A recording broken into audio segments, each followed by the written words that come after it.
사라진 일상, 헝클어진 질서가 지배하는 세상. 우리의 내일은 어디에 있는가? 세계지식포럼. Good morning, ladies and gentlemen. Welcome to the 21st World Knowledge Forum. I'm Kim Hee-kyung, Deputy Head of the International News Department at MBN. It's a great pleasure and an honor for me to be your host this morning.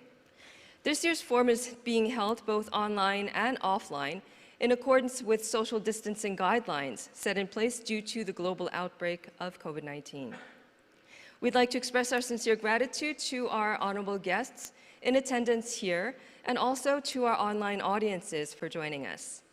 Let us now commence the ceremony with an opening speech by Dr. Jang Dae-hwan, Executive Chairman of the World Knowledge Forum and Chairman of Maegyeong Media Group.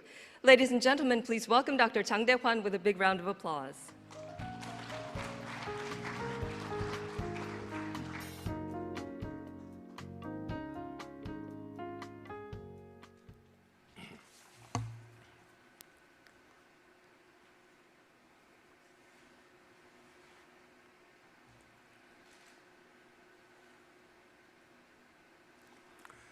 Good morning, my distinguished guests, and especially former Prime Minister Theresa May. She took all the trouble and come over here in person, and I appreciate it.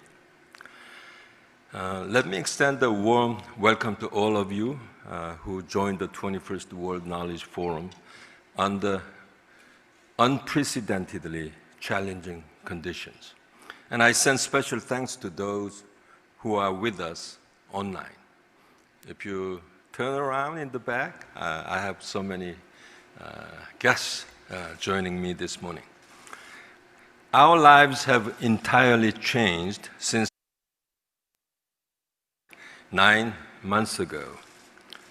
Funerals are held without mourners, weddings postponed until next year, and overseas travel unthinkable.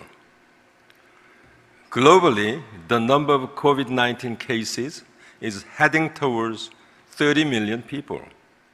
Even advanced economies are bracing for a 10% drop in economic growth this year. Are we responding appropriately to the crisis? What will determine the competitiveness of countries and businesses after COVID-19 is over? In order to answer these questions together, the World Knowledge Forum highlighted Pandenomics as the predominant theme of this year. Yet the world is responding to the pandemic with old paradigms. Each country is focusing on expanding government regulations and debt, and building barriers to the outside world to overcome the pandemic crisis. As a result, what we are facing now is the world returning to big government, deglobalization, and hegemony. Since the pandemic outbreak, almost all countries have poured subsidies into individuals and businesses, including the United States, $3 trillion stimulus packages. It remains uncertain how the colossal spending and debt will be redeemed and paid later. The pandemic has worsened the blame game, and social distancing is turning into national distancing. As countries compete to bring their manufacturers back home, global value chains are being severely disrupted. Is this the end of globalization? I don't think so.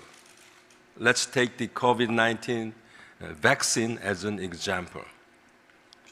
The vaccine being developed by the United Kingdom's AstraZeneca is under clinical trial in Brazil and is to be mass-produced in Korea and Mexico. In the meantime, great powers are intensifying competition for dominance. The United States and China are reversing the flow of globalization in the network era by sanctioning each other's tech companies. Dr. George Friedman, who is to speak at the World Knowledge Forum, is well known for his book Flashpoints, which describes the geopolitical crisis in Europe. One of the most volatile flashpoints right now is in the South China Sea, where there have been confrontations between US and Chinese battleships. Even now, when everyone talks about crisis and collapse, there are so many companies that are making success stories. Have you heard of a company called Pinduoduo?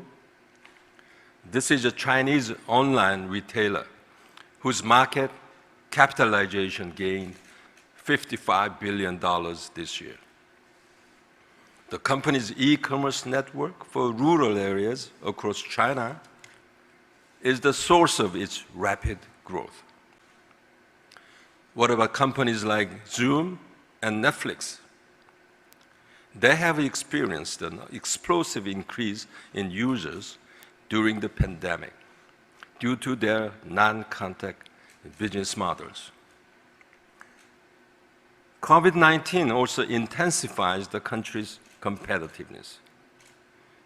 Countries that fail in quarantine must spend a long time regaining their competitiveness. We know what happened to Portugal.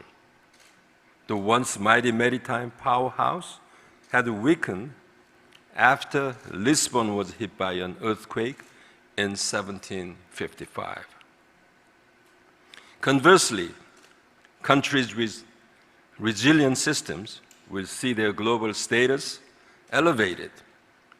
The National Competitiveness Rankings, released by Swiss IMD Business School in June, show that Denmark and Korea increased significantly in rankings from last year, as they are considered to be successful models for COVID-19 responses.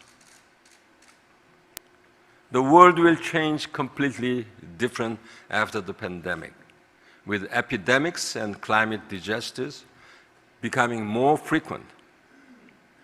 The ability to respond to uncertainty and crisis will determine the strength of businesses and governments.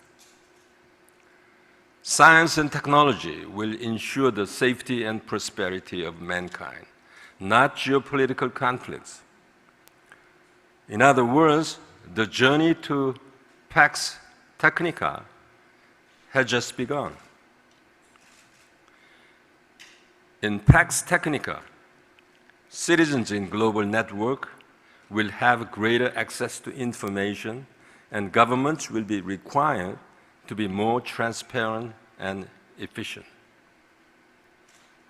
Companies will have to be more active in the adoption of the internet, robotic technology, and artificial intelligence in order to respond to various types of disasters and remain competitive.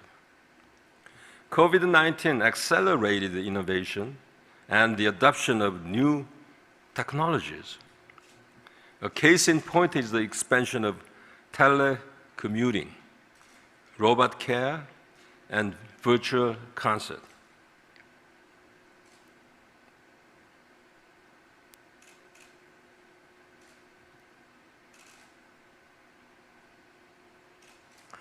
The ongoing race for COVID-19 vaccine will drive growth in the biotech industry. We need to go further to build a technology-based global cooperation system against future pandemic. Ladies and gentlemen, we must not forget the sacrifice made during the pandemic.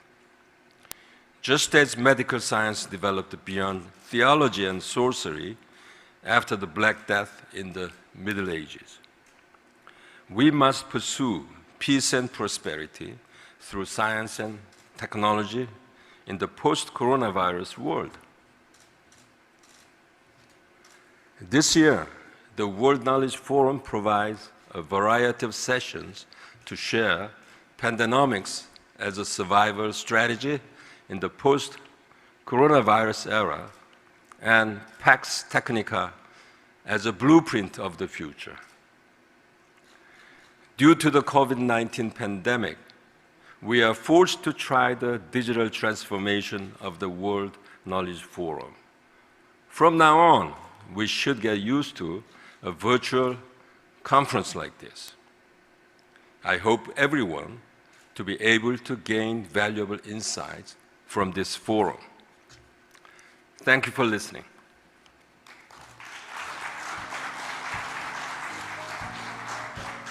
Thank you very much, Chairman Jang Tae-hwan.